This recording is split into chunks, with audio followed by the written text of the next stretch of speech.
Wassalatu wassalamu ala rasulillah. Alhamdulillah kita dapat sambung pengajian.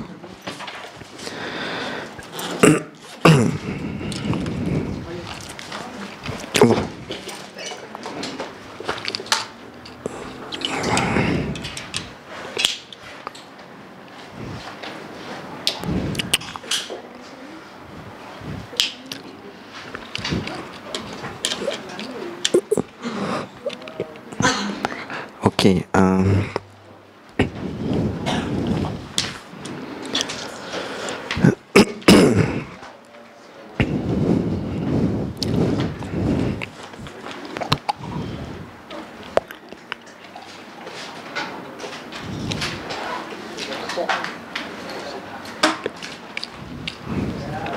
okay. Semalam kita berhenti setakat tahun 9 Hijrah saya rasa. Dan saya ada cerita sedikit tentang kelebihan Abu Bakar As-Siddiq. Sekarang kita di muka surat 2. Betul tak? Betul Okay. So antara perkara yang ada kaitan dengan Abu Bakar As-Siddiq, sebenarnya kita tak adalah cerita yang sangat chronological. Maknanya sangat ikut time sangat kan, bulan apa. Yang kita ada ialah sedikit di sana dan di sini dalam hadis-hadis Nabi. So saya nak share sedikit tentang beberapa hadis Nabi yang berkaitan dengan Abu Bakar As-Siddiq. Siapa yang hari ini first day? Sister? Okay. Tapi tak apa, sebab tak banyak pun yang kita cover semalam. InsyaAllah tak banyak. Oh banyak tu. Okay. Baca nak bagi sedap hati. Antaranya kan, bila anak Umar punya anak Hafsah, bila dia kematian suami dia nama Khunais kalau tak silap. Hafsah kematian suami dia.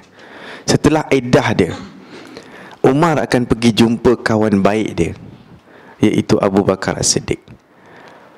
Dan konsep kahwin sama umur ni sebenarnya dalam budaya Arab macam susah nak cari. Dia bukan susah cari, macam tak normal sangat lah. Gayanya gitulah. Seolah-olah perempuan lebih selamat kahwin dengan orang lagi tua, sebab dia lagi faham tentang hidup dan dia tahu jaga. Sama umur ni benda yang macam saya tak tengok sangat dalam sejarah. Ada je, cuma tak banyak. Jadi sebab ada orang katanya, apa anak nak kahwinkan dengan kawan kau, Kan macam tak logik zaman sekarang. Orang kata apalah pakcik-pakcik ni sibuk nak kahwin dengan perempuan muda kan. Tapi dulu itu bukan satu isu lah. Sebab itu Nabi umur 60-an boleh kahwin dengan orang umur 9, 10, 11, 16 tahun. Sebab itu semua normal masa tu. Baik. So Umar bila anak dia kematian suami, orang pertama yang dipikir ialah Abu Bakar As-Siddiq. Dia tanya Abu Bakar,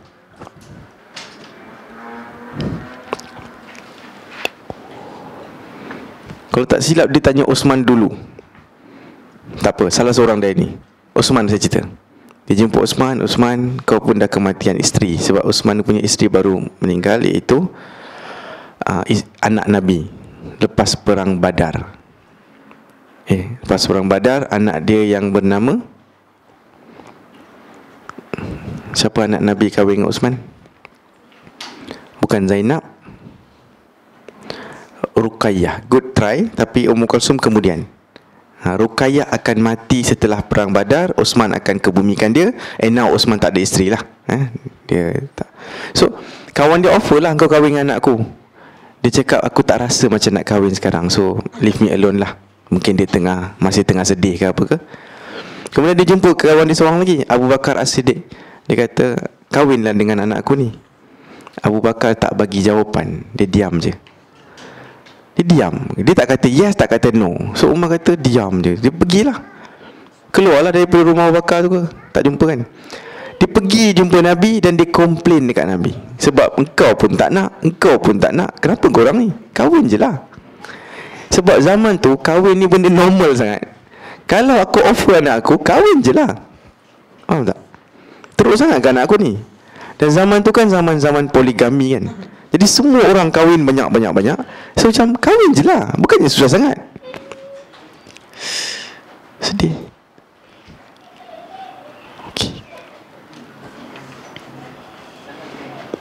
So dia komplain kat Nabi, Nabi tengok diorang ni, dua orang ni, aku offer anak nak kahwin apa, tak nak kahwin. Bayangkan bapak ni, ada orang tak nak kahwin dengan anak dia, dia marah. Kan kita macam offer je kan, tak nak tak apalah kan. Tak, dia ni marah, kenapa tak kahwin? Kahwin lah, anakku okey tau. Tu Nabi kata, jangan risau, sebab Osman akan kahwin dengan orang yang lebih baik, dan anak engkau akan kahwin dengan orang yang lebih baik dari Abu Bakar. Maksud Nabi lah apa sebenarnya Nabi pun terfikir untuk kahwin dengan Hafsah. Umar tak terfikir nak offer kat Nabi, takkan Nabi nak kahwin dengan anakku, bagilah kat kawan, tanya kat kawan. Tapi rupanya Nabi pun berminat dengan Hafsah. Dan anak si Umar dan Osman akan kahwin dengan orang yang lain, iaitu siapa? Rupanya Nabi ada fikir apa, nak bagi Osman kahwin dengan anak dia. Boleh faham ke korang? Dia macam X gitulah. Okay, so Abu Bakar yang tertinggal kan, tak dapat apa. So nanti beberapa hari lepas tu lepas dapat jawapan ni, Abu Bakar akan cari balik Umar, ni kawan dia yang dia tak bagi jawapan tu. Dia kata, aku tahu kau marah dengan aku sebab aku diam je kan. Tahu kenapa? Sebab aku diam sebab aku pernah dengar Nabi sebut nama Hafsah. Sebutlah. Maksud dia, Nabi ni sebagai seorang lelaki yang ada kawan-kawan lelaki, kadang-kadang cakaplah pasal perempuan. Faham kan? Maksudnya Hafsah, oh kematian suami dia, okey, dia okey kan? Macam tu lah kot. Dia nampak macam okey kan? Itu je lah. So ada orang kata, mungkin Nabi minat kot. Sebab itu Abu Bakar As-Siddiq tak mau bagi jawapan apa-apa. Dia kata apa tau? Kalau aku tak dengar Nabi cakap apa-apa, confirm aku akan cakap okey. Sebab anak kau okey, anak kau orang yang baik kan. Kenapa aku tak nak cakap okey?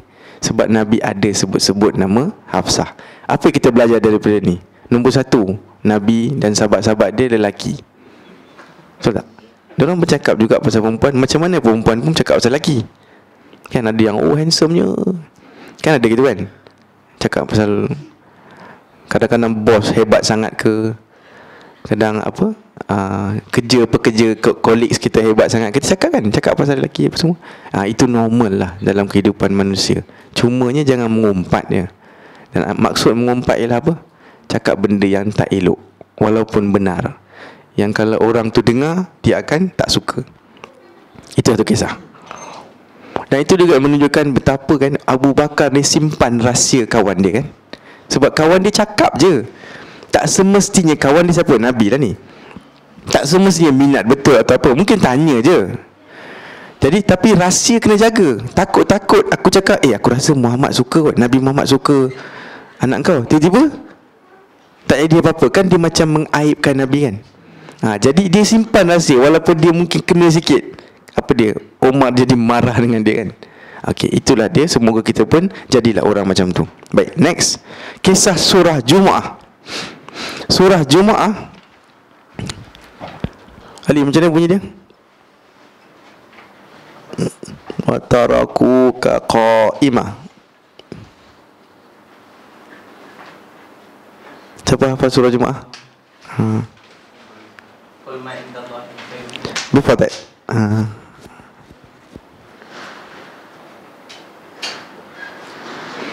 Perasan tak dalam surah Jumaah, kisah ni macam ni. Diorang tengah sembahyang Jumaat, kat Madinah. Tiba-tiba ada bunyi loceng-loceng, cing cing cing cing, macam satu caravan tengah masuk Madinah. Dan caravan tu bawa banyak barang-barang dagangan lah. Kena bayangkan, orang ni semua tak ada Tesco tau. Tesco diorang tu kena dibawa daripada negeri lain. Macam, Tesco datang, faham tak? Gitulah kan, IKEA ke Tesco ke, tak ikutlah yang korang minat. Giant, korang suka Giant ke Gian? Gian. Ada ustaz kata bukan Giant tu, Gian. Eja macam Melayu katanya, sebab nak pergi aja katanya. Gian lah, bukan Giant. So when it comes like semayang, tapi caravan tu nanti orang lain beli, nanti orang lain habiskan, nanti caravan tu nak balik kampung, sambung balik. So dalam diorang tengah dengar khutbah Nabi, semayang Jumaat kan ada khutbah, ramai orang tinggalkan khutbah. Tinggalkan khutbah.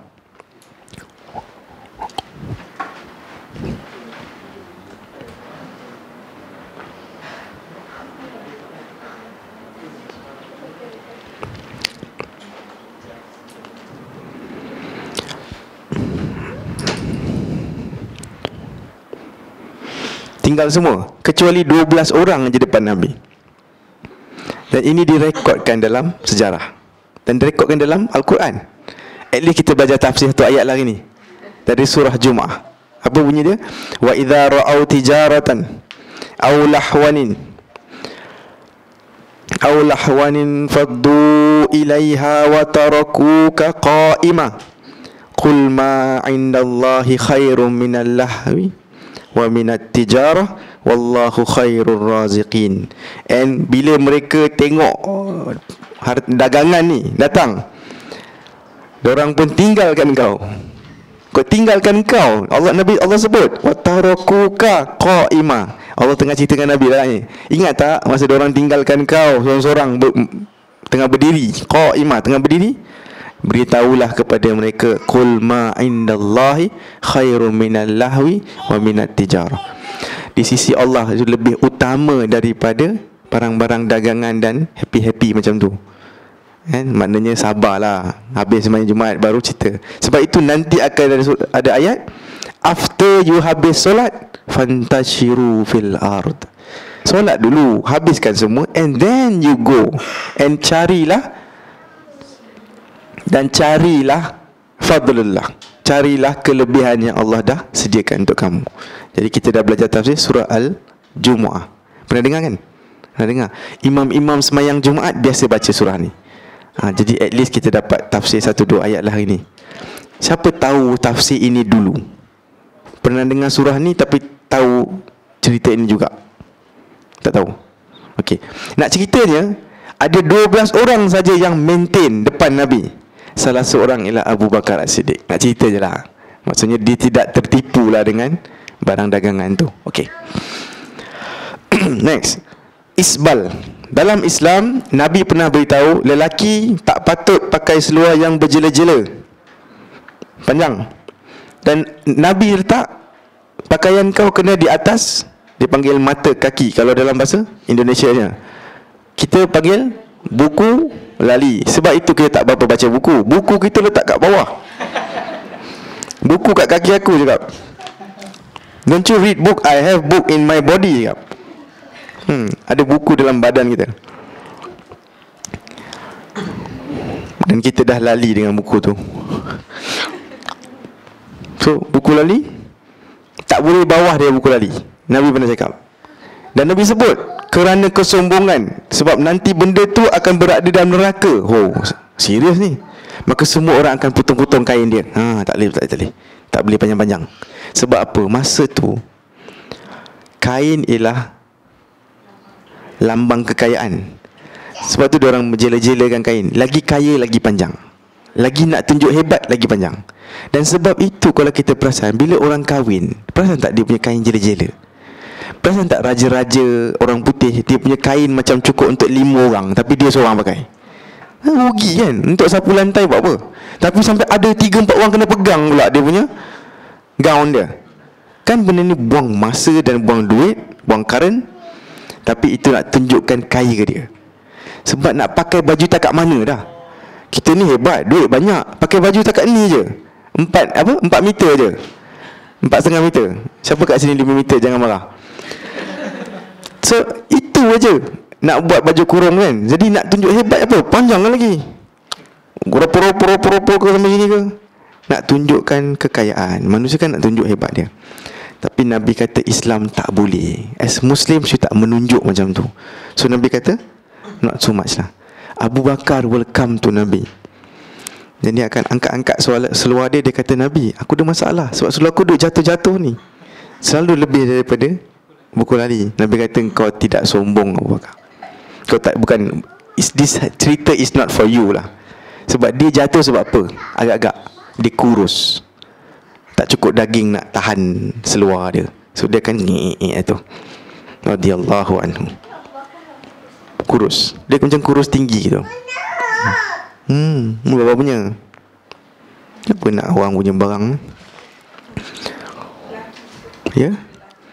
Ya, sebab nanti sister tanya yang isbal ni, kelebihan lebih ni, adakah untuk lelaki saja? Ya, sebab salah seorang dari isteri Nabi pernah tanya Nabi, untuk perempuan macam mana? Nabi kata lebihkanlah sejengkal. Itu dijawab, tapi nanti nampak kaki lah.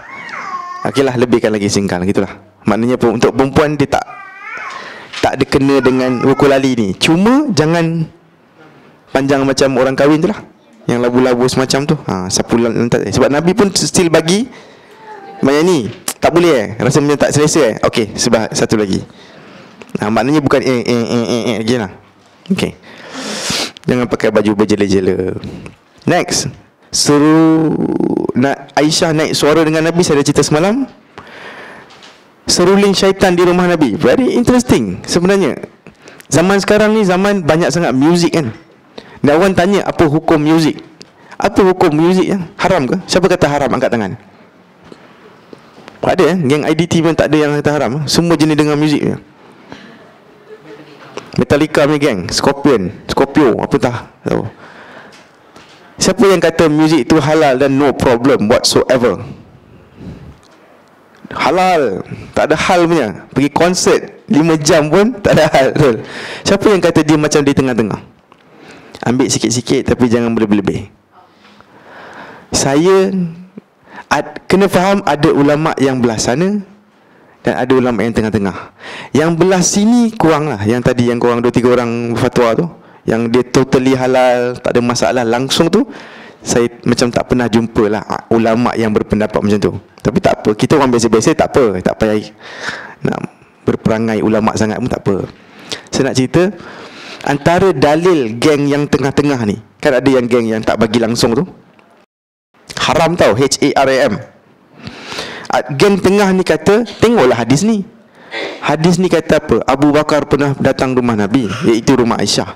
Tiba-tiba dia nampak depan rumah Aisyah orang tengah main seruling-seruling, tengah main duf lah, dan orang tengah macam menari-nari, happy-happy lah.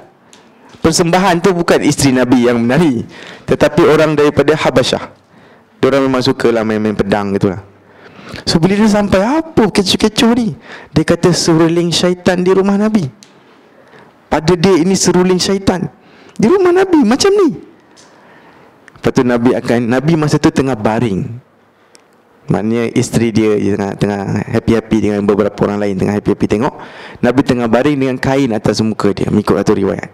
Kemudian Nabi terus bangun. Apa dia Abu Bakar? Sebab Abu Bakar tengah marah-marah kan. Oh biarlah Abu Bakar, biar je. Sebab ada 2 riwayat. Nombor 1, biarlah, jangan sampai orang musyrik rasa kita ni terlalu keras. Tu banyak sangat tengok cerita, tengok TV. Nombor 1, jangan sampai orang rasa kita ni keras sangat. Maknanya relax lah. Nombor 2, jawapan Nabi, biarlah Abu Bakar. Kerana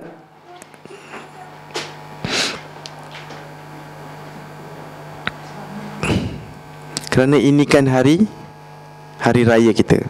Rupanya itu macam hari Eid lah, hari raya, hari perayaan. Bukan ini.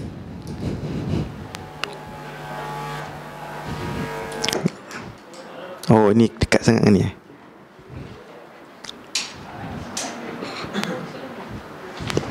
Oh, dia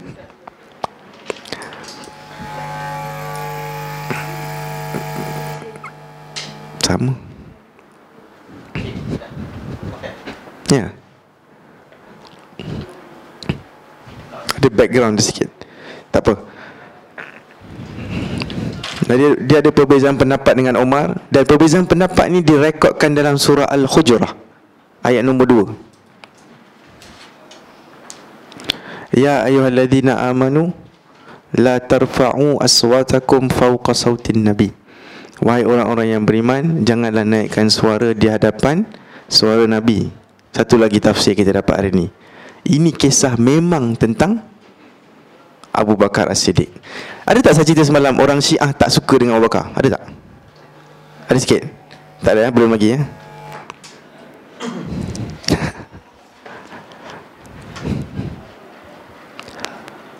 Apa maksudnya? Nothing has changed kan? Baju. Baju masalah.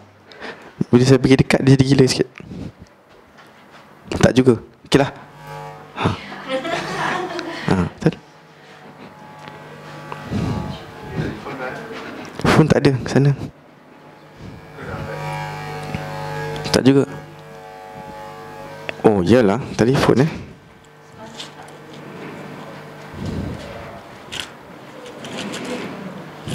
tak ada phone dalam ni.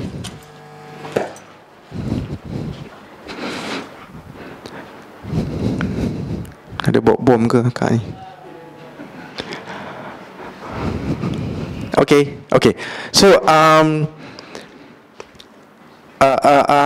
siapa tahu orang Syiah tak suka Abu Bakar? Sebab ini yang penting untuk kita go next step. Siapa yang tahu je lah, angkat tangan. Tak tahu. Siapa yang tak tahu Abu Bakar dibenci oleh Syiah? Tak tahu. Kita tengah cakap tentang satu manusia yang dibenci oleh Syiah tau. Benci. I will tell you why now. Antaranya lepas ni, dibenci sampai dikufurkan. Abu Bakar kafir katanya. Imagine kita tak pernah terfikir kan? Ada orang tak suka Abu Bakar? Lepas kita belajar semua hadis-hadis ni, cerita ni, macam mana orang boleh tak suka Abu Bakar? Dia kan kawan baik Nabi. Okay, diorang cakap apa? Yes, kawan baik waktu Nabi hidup. Dia sebenarnya munafik, tipu Nabi. Nabi kena tipu lah ni beberapa tahun. Dia follow je Nabi, kena tipu. Bila Nabi mati je, dia ambil alih pemerintahan. Sebenarnya itu yang dia nak. Dan dia akan tolak saudara-saudara Nabi, iaitu Ali, Waalaikumsalam, Ali, Fatimah, semua dia tolak. Tak boleh buat apa-apa. Dan mengikut satu riwayat, dia arahkan beberapa orang, your phone lah kot. Dia arahkan beberapa orang untuk serbu rumah Fatimah.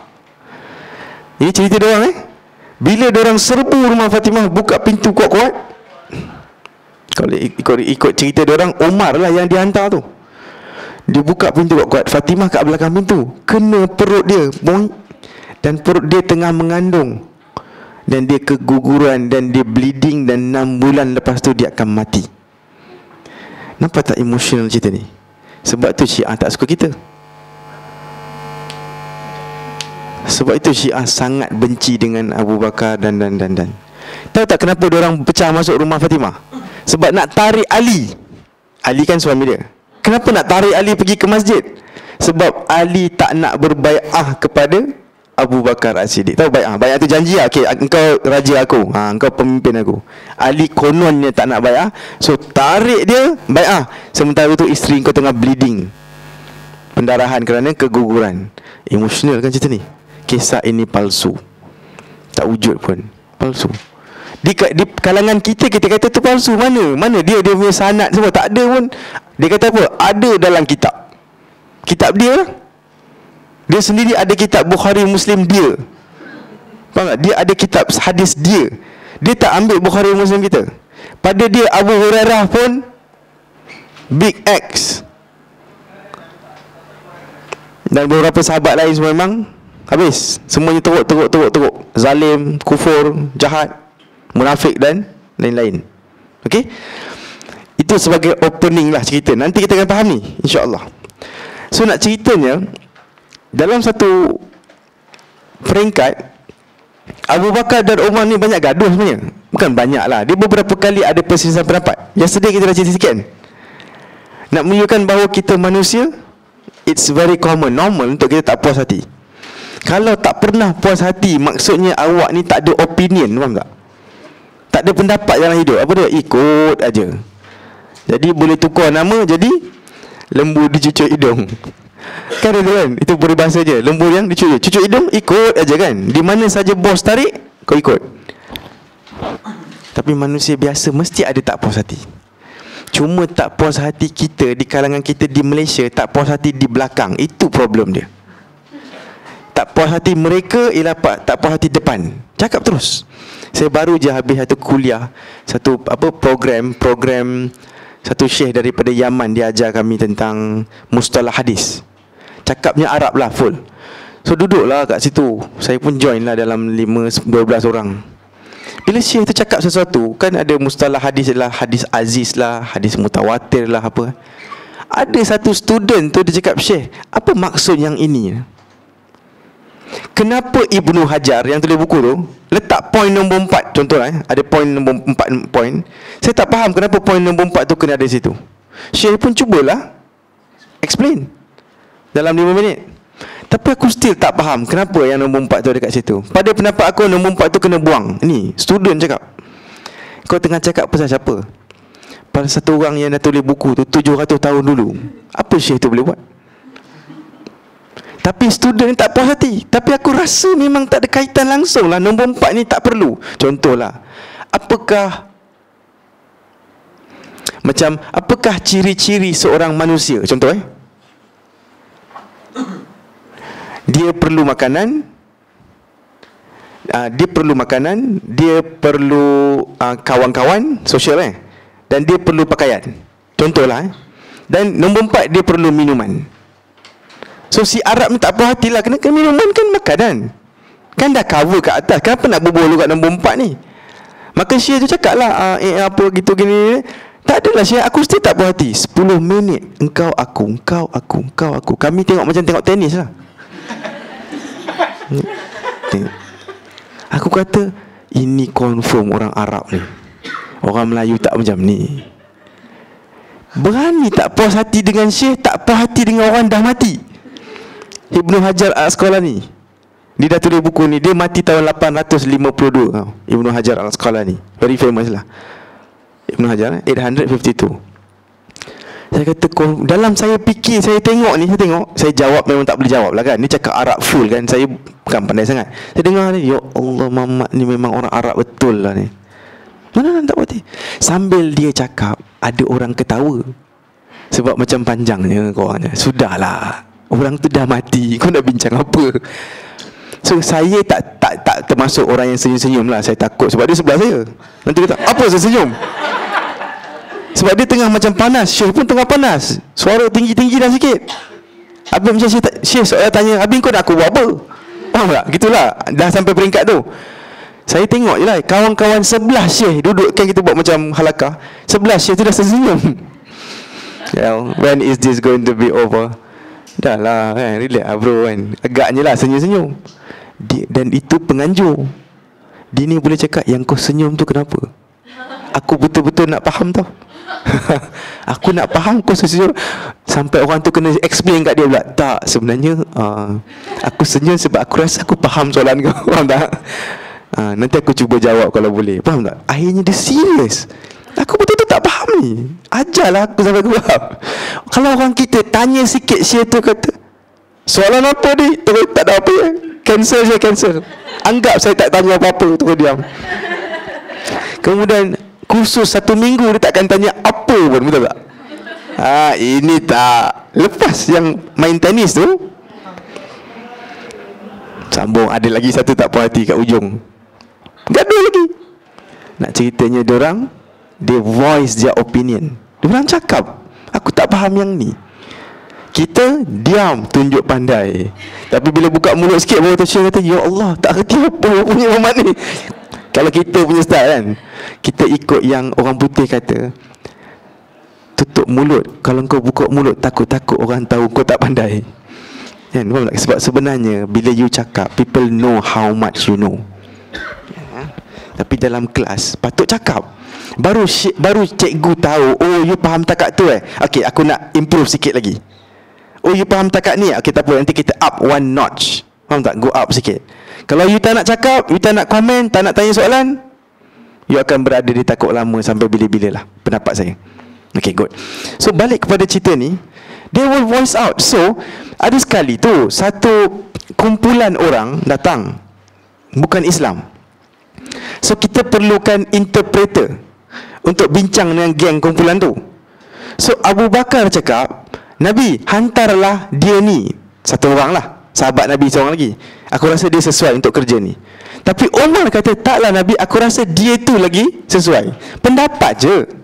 Tu Abu Bakar kata, engkau ni selalu lawan cakap aku. Umar cakap, engkau pun selalu lawan cakap aku. Kau pun selalu tak dengar pendapat aku. Alah, engkau lagi teruk. Engkau lagi teruk.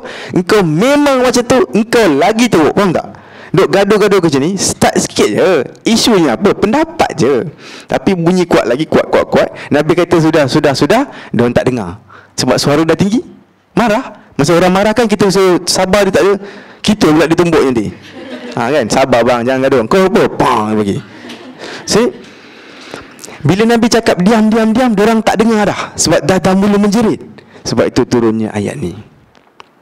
Ya ayyuhalladzina amanu, wahai orang beriman, la tarfa'u aswatakum, jangan naikkan suara kamu fauqa sautin nabi, di lebih tinggi daripada suara Nabi. Nak cuba ajak adab lah. Macam mana pun depan Nabi, kau nak gaduh-gaduh belakang, jangan bising-bising sangat. Bila Nabi suruh diam, you listen to Nabi. Ingat tak saya kata orang Syiah benci dengan Abu Bakar dan Umar? Mereka ajarikan ayat ini sebagai point untuk tembak mereka. Orang dua-dua orang dah mati dah. Sekarang, zaman sekarang Syiah, dia kata tengok, Allah pun sound diorang ni tak ada adab, jahat. Faham tak? Teruk punya orang. Dalam TV nasional tau, saya dengar benda ni. TV tu TV Syria ke apalah. So dia kata kira ni macam debat lah antara Syiah dengan Sunni, Sunnah. Kau tengok perangai dia orang. Kalau tak silap, bukan debat, sorry, ini Syiah tengah ceramah, kemudian dia akan dapat panggilan. Nak ceritanya macam ni lah. Dia kata tengok dalam surah Al-Hujurat, Allah pun tak puas hati dengan dua orang ni. Ni orang jahat ni. Lepas tu ada orang buat panggilan ke apa, Syekh, kau lupa kot baca ayat tu betul-betul. Cuba baca dari awal, katanya. Apa dia? Baca dari awal. Betul lah, kisah ni memang sahih. Tapi cuba baca dari awal. Apa Allah panggil mereka? Wahai orang-orang yang beriman, jangan tinggikan suara kamu lebih tinggi daripada suara Nabi. Nampak tak? Maknanya Allah sendiri panggil diorang orang beriman. Jadi engkau punya iman tak pasti lagi tau, Syekh. Sebab Allah tak pernah cakap engkau beriman tau. Tapi Allah sebut Abu Bakar dan Umar ada iman dalam Quran, surah Hujurat, surah yang sama, ayat sama yang kau guna untuk kutuk diorang, sebenarnya satu pujian untuk diorang. Okey tak? Faham kan? Okey, alhamdulillah. Saya tu terdiam. Dan YouTube tu habis lah kat situ je. Macam dia tersenyum-senyum sipu-sipu gitu lah.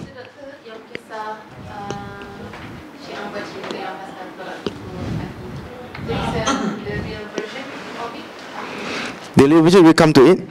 The real version is memang Ali ada unsur tak puas hati dengan pelantikan Abu Bakar. Ada. Cumanya taklah sampai nak berbunuhan dan mengkapir-kapirkan orang. This is just political. Saya akan cerita kemudian sikit. Okay. So, antara kisah Abu Bakar lagi, punyalah dia rapat dengan Abu Bakar As-Siddiq. Kita ni kalau ada ustaz lawan dengan ustaz pasal harta lah, katakan cala kereta ke, ter-accident depan Wangsa Maju ni ke apa ke, kita kata relax lah ustaz kan kena sabar. Ustaz kan kena sabar, ingat Tuhan. Apa ustaz sibuk dengan cala kereta, bumper jatuh? Relax ustaz. Ustaz kan ahli akhirat. Allah, dia datang. Ustaz kan ahli akhirat. Jadi apa ni ustaz, relax lah. Sebenarnya Abu Bakar As-Siddiq dalam riwayat Al-Bukhari, pernah sekali dia bergaduh dengan satu orang lagi pasal satu pokok kurma dengan Rabi'ah Al-Aslami ni. Satu pokok kurma je. Gaduhnya macam mana? Dia ada tanah, Nabi bagi kepada mereka, kemudian bagilah dua. Kat sini ada pokok, kat sini pun ada pokok. Tapi bila bahagi dua, terkena satu pokok. Sempadan tu ialah satu pokok tu. Nak potong macam mana? Jadi nak buat belah kau ke nak belah aku? Faham ke? Nak buat yang putaran pusingan tu. Dia gaduh pasal ini. Pokok ni aku punya, pokok tu kau punya, aku punya, kau punya, aku punya, kau punya. Jumpa Nabi SAW, dan adalah jawapan dari Nabi, saya pun tak ingat. Nak ceritanya, manusia memang akan mempertahankan hak dia. Kita kena respect. Faham tak? Dulu ada satu cerita, satu lecturer agama gaduh dengan satu lagi lecturer agama pasal apa je? Pagar ke pasal tanah rumput ke apa tak? Dia lecturer UIA lah. Sampai masuk mahkamah tau. Diorang jiran. Dan ikut sister, renovation orang sebelah dah masuk dekat tanah aku sikit. Jadi aku cakap, engkau tak patut buat macam ni. Dia kata, ni memang tanah aku. Gaduh-gaduh bawa sampai mahkamah. Dua-dua ni orang agama, ahli agama lah, mengajar dalam TV tau. Bukan orang kecil-kecil. Famous lah ni. Bukan semua orang masuk TV tu bagus ataupun betul, saya tahu. Kita banyak je pelawak-pelawak yang tak apa-apa kan. Tapi nak ceritanya, orang ni famous lah. Dr. Zul pun selalu masuk TV. Jadi tak bermakna dia hebat sangat pun, kan, Dr. Zul ni. Cuba angkat tangan sikit Zul.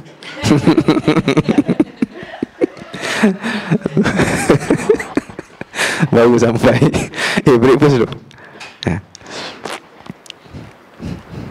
Okay.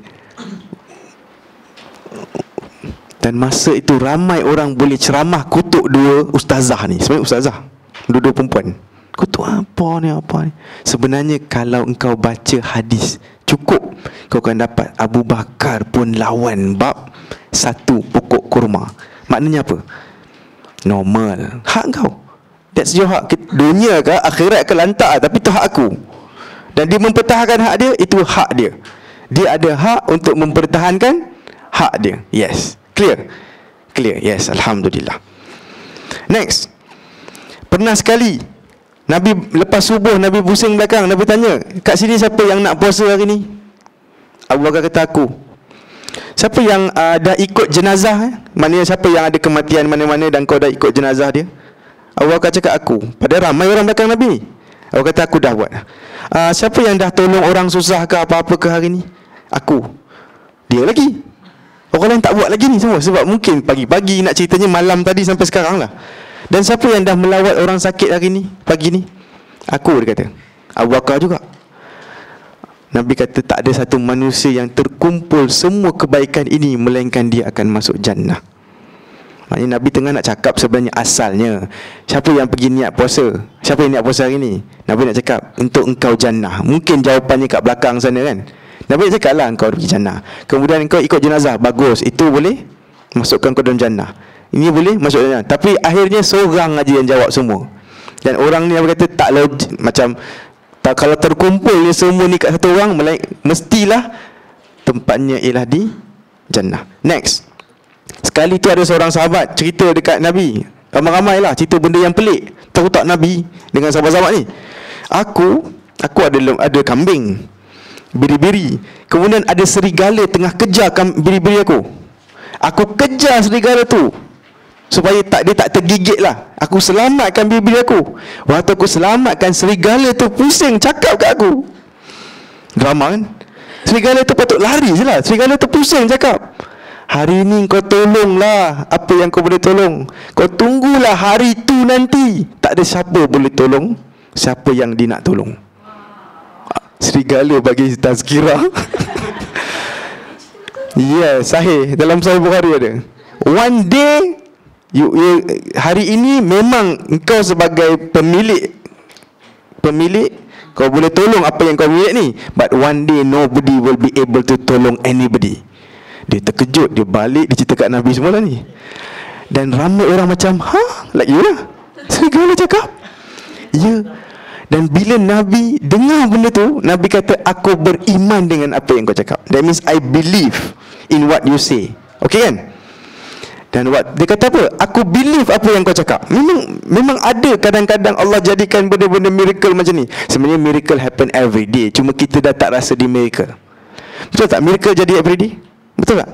Ingatkan saya nanti, saya akan cerita miracle every day. So, aku beriman dengan apa yang kau cakap. Tak cukup tak tu? Begitu juga Abu Bakar, begitu juga Umar. Cuba dengar baik-baik. Nabi kata, apa yang kau cakap tu aku percaya. Dan Abu Bakar pun percaya, Umar pun percaya. Sekejap, apa cerita nak sebut Abu Bakar Umar ni? Ada tak Abu Bakar Umar di mana? Rupanya dalam grup yang dengar cerita pelik ni, Abu Bakar tak ada, Umar pun tak ada. Tapi Nabi siap-siap cakap, you know what? If Abu Bakar dan Umar dengar, dia pun akan cakap aku beriman. Punya kenal dia dengan kawan-kawan dia. Tak ada pun dia boleh cakap dah, kalau ada orang ada, dia orang akan beriman. Faham tak? confidentnya Nabi dengan sahabat-sahabat yang rapat ni, iaitu Abu Bakar. Kita boleh kata diorang ni memang timbalan Nabi lah. Dan diorang ni macam sehati sejiwa tau. So dia tak ada pun Nabi kata dia mesti akan ni. Macam kita lah, kita ada lawak-lawak apa kan. Ini kalau Ali ada sini, memang dia gelak sampai jatuh-jatuh kerusi lah. Sebab kenal punya pasal, dah tahu dia ni kalau lawak macam ni memang dia sakit perut dah dia. Ataupun ni kalau kawan saya Dr. Zul ada ni, dia memang mengamuk lah. Contohnya Dr. Zul ni dia tak suka jam kereta kan. Ikut cerita, ikut riwayatnya lah. Dia jadi kalau Dr. Zul nampak ni, dia mesti mengamuk. Sebab apa? Dan betul, kalau dia dengar saya cakap pun kata betul lah. Dia takkan terkejut.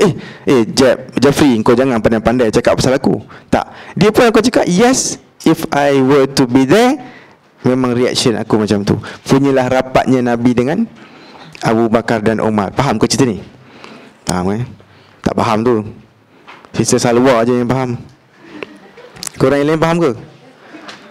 Tengok, tak ada lagi faham. Faham ke? Okey. Kisah siapa yang paling kau sayang. Sekali itu Amru ibnu Al-As. Saya buat catatan ni sekali lagi. Umur Nabi 40 tahun. Izan ni tak datang ni? Datang sikit. Tahun 1 dakwah lah, senang Tahun dakwah. Tahun 2 dakwah.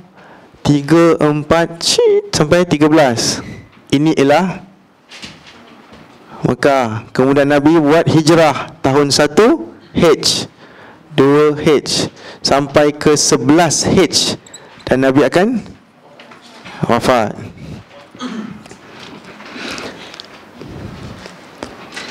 Diorang semua masuk Islam awal kan. Abu Bakar, Umar, Osman, Ali. Amru ibnu Al-As masuk Islam kat mana tahu? Kat sini, 8 hijrah. Lebih kurang 7 ke 8 hijrah. Right before Fathu Mekah. Right before Fathu Mekah. Lambat tak? He's a late Muslim. Sebab lagi 3 tahun Nabi akan wafat. Lambat lah tu. So dia dah ketinggalan macam-macam ni. Tapi bila dia masuk Islam, Nabi layan dia macam dia ni sangat special macam kat sini. Dia baru je masuk Islam 3-4 bulan ke, kalau tak silap saya. Nabi akan hantar dia untuk satu expedition, namanya Zatus Salasil kalau tak silap, ataupun Zatul Reka, tak sure. So dia pergilah expedition sebagai ketua tau. Bila dia berjaya dalam peperangan lah, senang cerita, dia balik, dia rasa macam hebat lah, aku dah berjaya buat something untuk Nabi. Dia baru Islam sebulan, 2 bulan, mungkin 3 bulan. Dia balik, dia happy kan. Bila dia balik, dia jumpa Nabi, Nabi pun nampak happy. Macam, oh, Alhamdulillah, come.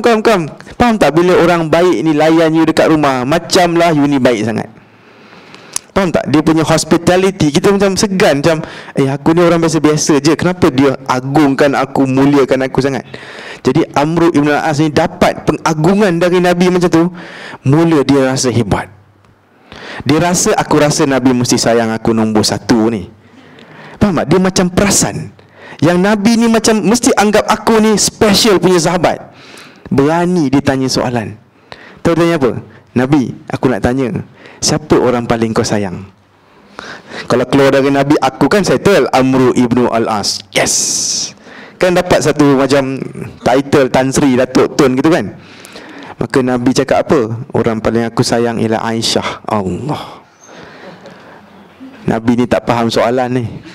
Aku tengah tanya di antara kawan-kawan Nabi. Dia cakap, Nabi, bukan yang perempuan, itu lain, kategori lain. Itu sayang kat isteri lain kan. Ni kategori lelaki ni. Oh, dia kata apa? Abuha, maksudnya bapak dia. Siapa? Bapak kepada Aisyah. Dia tak sebut Abu Bakar, dia kata bapak Aisyah. Ini satu lagi point betapa Nabi tak malu untuk tunjuk sayang depan orang. Aku sayang isteri aku, so what? Korang ada masalah? Kalau korang tak ada kasih sayang kat rumah, nasib korang lah. Tapi aku happy kat rumah. Faham tak soalan gitu? I love my wife. Open dia cakap korang, I love my wife. Kita kan macam malu-malu sikit. Kita kalau happy birthday pun dalam Facebook je, I love you mother. Tak pernah cakap saya sayang kat awak mak pun kat kampung. Tapi Facebook, I love you mom. Depan mak tak buat apa, tengok TV je. Tak pernah pun betul-betul depan mata cakap, mak aku sayang kat engkau. Tak ada. Orang kita tak macam sangat. Kita duduk belakang Facebook, nasib baik ada Facebook. Mak pula tak tahu kita love dia sebab dia tak ada Facebook account. Duduk happy birthday kat belakang kan. Tapi tak apalah, layan. So I love her father. Okay, mungkin ada chance second stage. Apa second ni lah, orang kedua kan. Lepas tu siapa Nabi? Diharapkan Amr ibn al-As ni. Lepas tu siapa? Nabi sebut Omar. Lepas tu siapa? Kau cakap dia sebut Osman. Lepas tu dia stop tanya. Tak payah, tanta aku nombor 40, 80, 90 kan. Tak payah tanya lah. Baru dia sedar betapa dia sebenarnya bawah lah. Nabi sayang orang lain lagi banyak. Tapi itu menunjukkan apa? Nombor satu, Amr ibn al-As boleh perasan yang Nabi sayang kat dia nombor satu. Bayangkan. Maknanya Nabi ni dia tak macam pilih kasih tau dalam melayan orang. Tapi kalau kau tanya, aku kena jawab. Dia faham tak? Sebab ini hakikat, aku tak boleh menipu. Memang orang ni semua hebat. Yang aku sayang sangat ni, dia lah tolong aku waktu semua orang tak nak tolong. Waktu kau nak bunuh aku, dia tolong aku. Mestilah aku sayang dia lebih.